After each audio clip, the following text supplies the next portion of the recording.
verdaderamente al gobierno, por esta hora, por estas horas y en estos días, no le cierra la realidad directamente. No le cierra los números, no le cierra el relato, no le están cerrando varias cosas. No le está cerrando la realidad. Una de las polémicas del fin de semana tiene que ver con cómo se mide el consumo en la Argentina. El termómetro del consumo. Los datos de CAME, el pataleo de Galperín, Milei que le da la razón. Y después permanentemente es la realidad la que se encarga de decirle al gobierno: che, mira, me parece que hay algo que de mínima estás ignorando. Y tenemos otra vez, porque es permanente, una serie de cierres de empresas, gente que se está quedando sin laburo, de empresas que no están pagando los sueldos, la vuelta al Club del Trueque y varios síntomas, varias expresiones de la realidad social que advierten que a Milei no le está cerrando su interpretación de la realidad. Que esa distancia es cada vez más grande, ¿no? Y en la caída del consumo, creo que cómo interpreta el gobierno que la sociedad consume y cómo la sociedad consume, claro, el contraste es cada vez más grande, porque las ventas minoristas, según CAME, este fin de semana, ahora vamos a repasar la polémica, volvieron a bajar en julio. Una caída tanto interanual como intermensual, comparada con el mes pasado, un derrumbe que atraviesa a casi todos los sectores y que los únicos que no caen tienen apenas un empate. Sí. Un aumento muy leve. Pero las ventas minoristas de las pequeñas y medianas empresas registraron una caída interanual de casi 4 puntos en comparación con un julio que ya había sido malo. Claro. Julio del año pasado.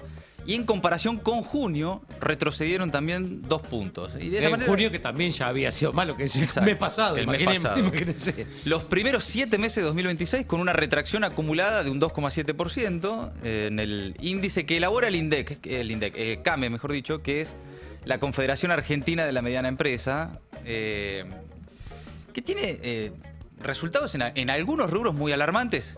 Caso textil, indumentaria, disminuciones de casi 6 puntos, bazar, decoración y todo lo que tiene que ver con cuestiones para el hogar, muebles y demás, también 5,5. Alimentos y bebidas, un retroceso de 5,4%. Y el único sector que tiene una evolución positiva, pero leve, muy leve, de 1%, es ferretería. Materiales eléctricos, materiales para construcción, etc.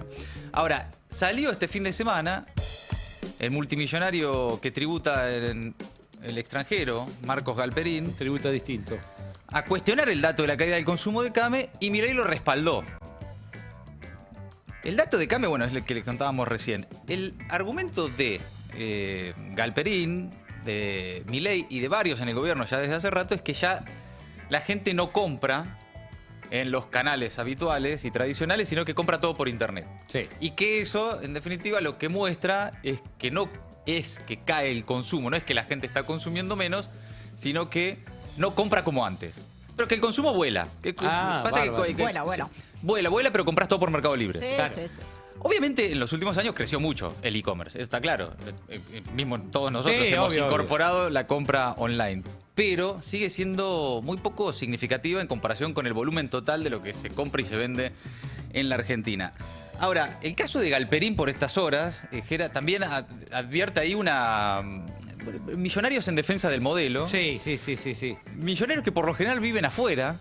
Caso Galperín, el caso de Barzazki, o de un puñado de grandes empresarios que están ganando con el modelo libertario y que de alguna forma salen en auxilio del gobierno. Por cierto, también ante la falta de buenos voceros por esto, ¿no? Porque si es Galperín el que tiene que salir de alguna forma a poner en discusión cómo consume la sociedad argentina, habla también de la debilidad argumental y por lo tanto de la distancia que hay entre la realidad de Milei y la vida real de las personas, que tiene que venir Galperín a decirte: che, pará, vamos a poner esto en orden, vamos a proteger un poco las cosas, porque en definitiva, más allá de la discusión sobre el consumo, lo que está haciendo Galperín es proteger el modelo. Sí, claro. Que él defiende y milita, ¿no? Claro.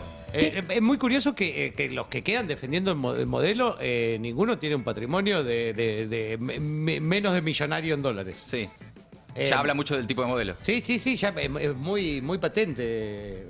Les agrego una comillita, pero además esto de la caída del consumo no solamente los dicen los cucas, los peronchos, la oposición, sino que hoy en día hablas con cualquier empresario, incluso de los que estaban alineados o Sí. que tienen, digamos, que pertenecen a un universo ideológico mucho más afín al gobierno, y la verdad que hoy en día todos te responden que el principal desafío no es ni siquiera, que también son otros temas válidos, pero la cuestión impositiva, la cuestión de apertura, No, está claro. es Sí, sí. el consumo. Pero porque no alcanza la guita, no porque cambió la forma en la que compras. Porque si estamos en mínimos históricos de, por ejemplo, venta de carne, no es porque la gente compra carne por Mercado Libre, es porque la gente no compra carne. Bueno. Y así con varios otros rubros, ¿no? Sí, hay un anverso, pero hasta con la misma empresa de Galperín, que se puede ver, que es Sí. la morosidad que afecta directamente a Mercado Pago, porque si bien ahí Mercado Claro. Libre, que es una de sus empresas,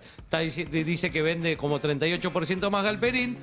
Mirá lo que pasa, lo que contaba, por ejemplo, ahí la voz del interior, esto salió la semana pasada. Sí. Las billeteras virtuales concentran 2 de cada 3 créditos irrecuperables de la Argentina. La pelota total de la gente, de lo que se debe en morosidad, es 3,4 billones de pesos. Sí. De esos, 2/3 son de billeteras virtuales y de eso casi el 70% es de Galperín. Sí, y algunas billeteras, caso Ualá, Están- en niveles sí, sí. de que más de la mitad de la plata que prestaron ya no la recuperan, ¿no? Sí, sí, pero digo, el propio Galperín, que digo, si él quisiera ver Sí, números de su propia empresa, podría ver los otros también. A todo esto se suma otra noticia del fin de semana que publica La Política Online, que Galperín recibió 68 mil millones de pesos en subsidios del Estado. Un ¿no? aplauso para Marcos Galperín. Bien, no, por lo Felicitaciones. bien que está llevando su carrera. Muy bien, lo Y felicitamos. quiero decir que gran parte de eso debe ser de las tasas usurarias. Ayer publicó Diario AR un ranking de las tasas que cobran la fintech y los bancos. Sí. Y en primer lugar, quiero decir, está Carrefour con 1.457% anual. Sí. O sea, voy a repetir esta cifra porque yo realmente no puedo creer cómo el Estado está dejando que esto suceda. 1.457 y le sigue Mercado Libre con 1.375. La salvedad es que Carrefour, digamos, tiene, digamos, montos mucho más pequeños y los créditos que otorga Mercado Libre son realmente muy abultados con estas tasas de interés que cobran. No, son usurarias. Son usurarias. usureros. Son usureros. O sea, es el viejo usurero. Lo que pasa es que está disfrazado de otra cuestión, pero son los viejos usureros de toda la vida. En este caso, Unos tránsfugas. reglamentados Sí, por autorizaciones del gobierno a Sí, través del Banco sí. Central. En realidad no autorizado, sino que está totalmente como está Desregulado, desregulado claro. el sector, pueden cobrar lo que se le canta al orto. Claro. Una pequeña comparación que se la vi a Agustín Rossi, que de esos 68 mil millones le dieron a Galperín. Sí. ¿Saben cuánto le dan a comedores y merenderos comunitarios de todo el país en total? ¿Cuánto? Esto fue en 6 meses. En los mismos 6 meses dieron 47 mil. O sea, 20 mil millones más se lleva Galperín que los comedores. Que todos y los comedores del país. del país. Que eran los famosos, que supuestamente ahí era donde se iban los destinos de la patria, ¿no? Porque eran Sí, los comedores fantasma sí. y todo eso que, entre otros, Galperín se encargó de agitar. Claro, por supuesto. En las redes sociales, bueno, evidentemente en beneficio propio. En todo caso, está bien, él milita. Dámelo a mí que yo sé lo que hacer, le dijo. Él milita una idea, milita un modelo, milita un gobierno y saca beneficios al respecto, como muchos otros empresarios a lo largo de la historia. Mira, de eso te quería hablar también, porque ya que estamos con millonarios y amigos de Milley, y que sacan beneficios, Sí. Elon Musk, ¿lo ubicás? Sí, no tan amigo, ¿no? En este caso, pero Bueno, le llevó una Es motosierra. verdad. lo asistió con una motosierra. Fue el asistente, fue como la secretaria Sí. de Elon Musk. Sí, me acuerdo. Bueno, ¿se acuerdan? Hace muy poquito, el señor Javier Milei estuvo alocutando en la Sociedad Rural Argentina Sí. y contó una historia muy linda de un regalo espectacular que le hizo Elon Musk. Si le parece, lo podemos recordar. A ver. Y a estos 3 millones de usuarios, ahora, gracias a una iniciativa impulsada por el ENACOM sí. Bien. y la propia Starlink, se le va a sumar 6.000 escuelas rurales que hasta hoy tenían una conexión a Internet deficiente o directamente no tenían conectividad alguna. Bárbaro. Buena conectividad. Bien, buena onda. Bárbaro. Aplausos. De hecho, Starlink se comprometió a ¿Cómo donar se llama la 6.000 empresa? kits Starlink. satelitales junto a 24 meses de su servicio de Internet más alto que incluye acceso prioritario por hasta 5 terabytes mensuales. Le hicieron una promo. 5 terabytes mensuales. Tiene que llamar en 6 meses para renovarla, Javito. No te puedo creer. Ponételo en el calendario. podría ser grabada. Es un montonazo, sí. Ahí agradece. Gracias, Elon. Gracias, Elon. Gracias, Sin ese, Elon. sin ese. Gracias, Gracias, Elon. Bueno, Ay, por Dios. pero quizás... Las migajas, ¿no? Quizás no hay que agradecerle tanto. Uno sospechaba que cuando Sí. escuchó lo de los 2 años bonificados, digo, acá hay un negocio atrás. Vos ya te das cuenta cuando te llaman y te Sí. ofrecen y vos decís, esto me están cagando. Te queda un solo mes de promo y qué sé yo. Irina Sternik, que no es Starlink, es Irina Sternik, periodista, escribió en Letra P durante el fin de semana esta nota que cuenta que el servicio de Starlink va a valer más de 3 veces más de lo que valía el servicio de ARSAT. Ah, mira. $160 por colegio por mes va a valer el servicio de Starlink, Bárbaro. cuando el otro salía $60 por mes. Así que, en definitiva, sí va a ser un negocio para Negoción. el señor Elon. Pero hablando de los millonarios de Milei, Sí. uno que nosotros venimos siguiendo, hablando de internet a escuelas también, aquel primero del portal Educar, que se llamaba Martín Barsaski. Sí, claro. Que también hubo un tema ahí con unas estafas en el tema de darle internet a los colegios.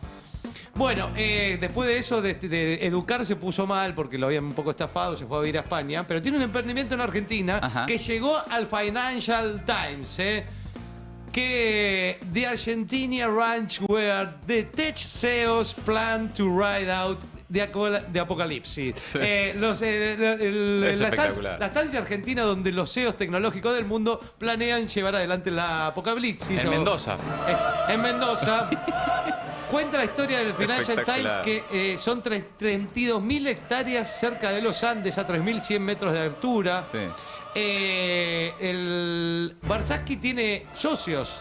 La nota solo identifica a 2 de sus socios y uno es Alec Oxenford, Sí, claro. el embajador Ah. argentino en Estados Unidos. El creador de Claro. remate.com.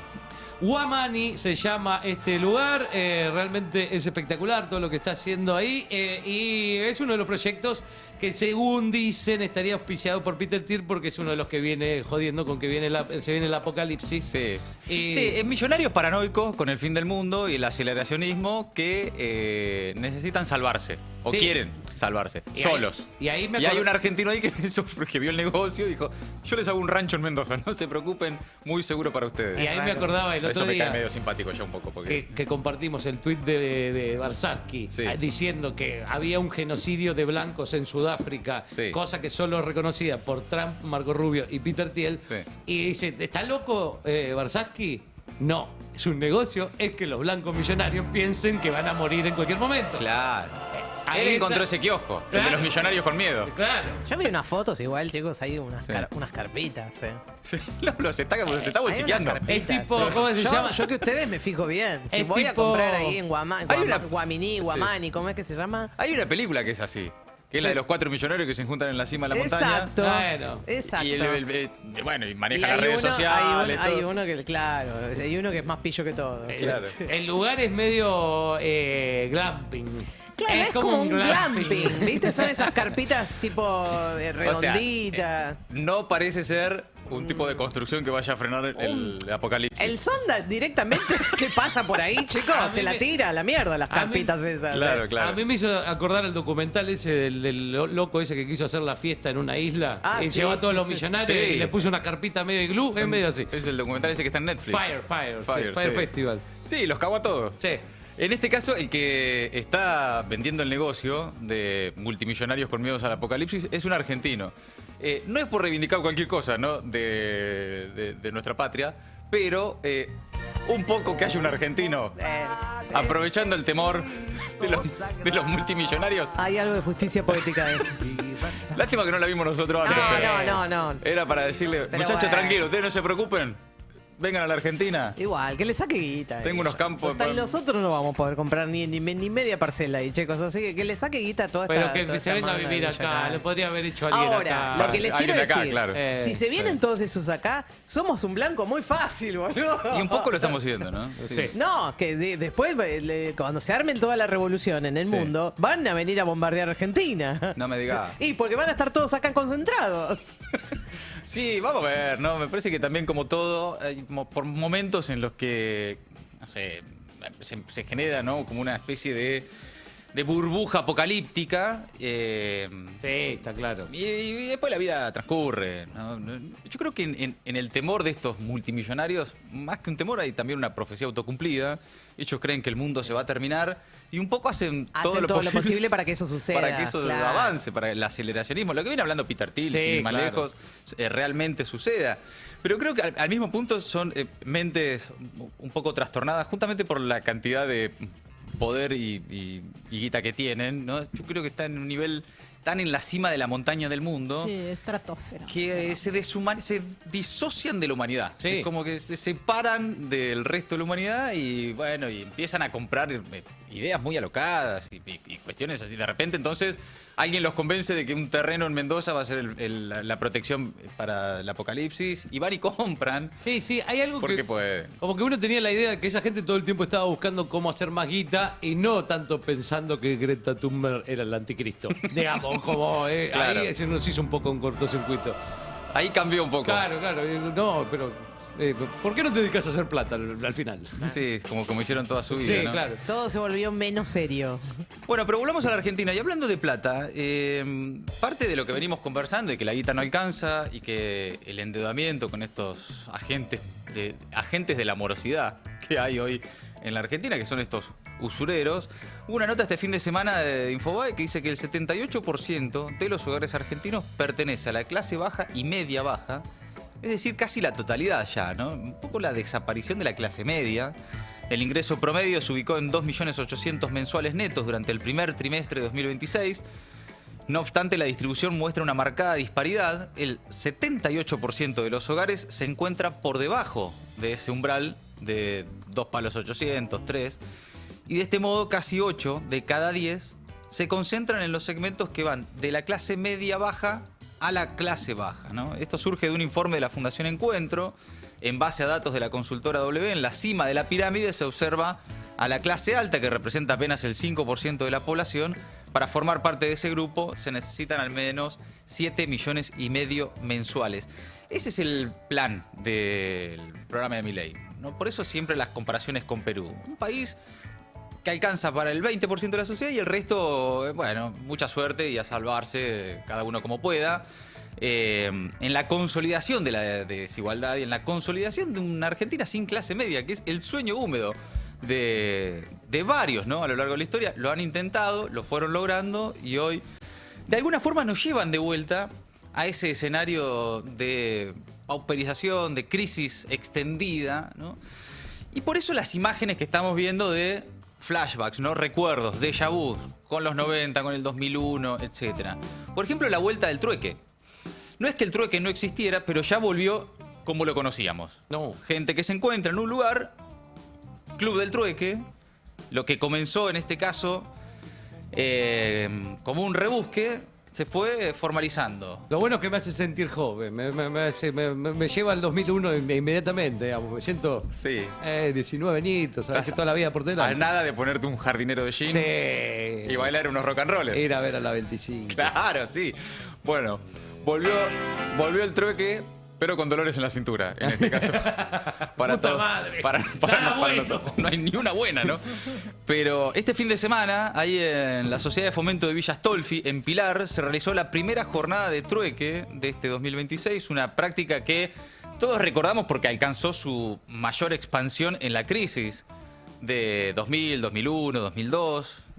Pero lo interesante de esta propuesta es que comenzó en espacios de debate sobre la crisis económica y de subsistencia y se convirtió en una especie de respuesta frente a las dificultades que tienen cada vez más argentinos para llegar a fin de mes. La propuesta nació en asambleas barriales que realiza Barrios de Pie.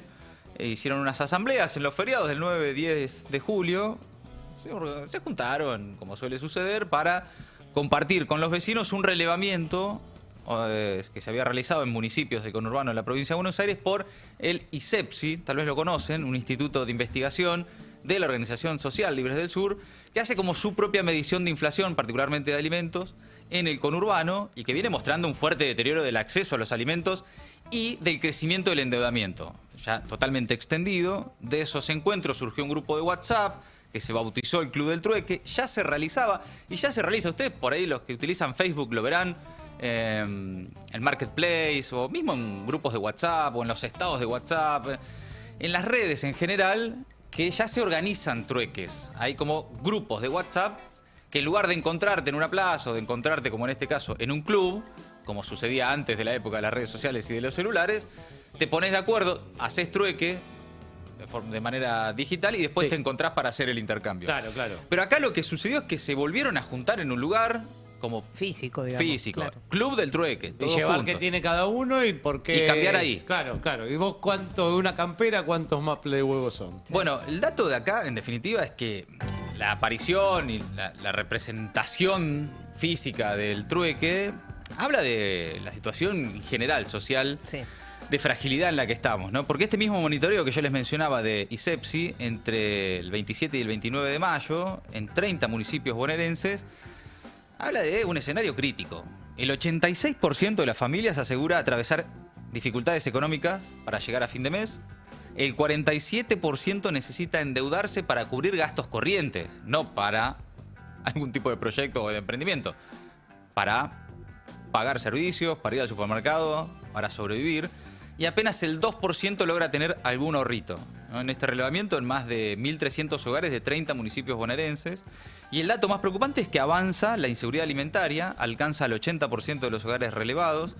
El 66% tuvo que saltearse al menos una comida durante el último mes por falta de recursos. El 77% dejó de consumir alimentos básicos como carnes, lácteos, frutas, verduras, por razones económicas. Esto me parece importantísimo porque sucede al mismo tiempo que Galperín te dice, no, en realidad no es que cayó el consumo, sino que ahora la gente compra por Mercado Libre. Bueno, no, hay más gente que compra por e-commerce, sí, por supuesto. Pero definitivamente lo que está pasando en la Argentina no es que cambió el modo de comprar, sino que es una crisis de ingresos que te imposibilita comprar, ¿no?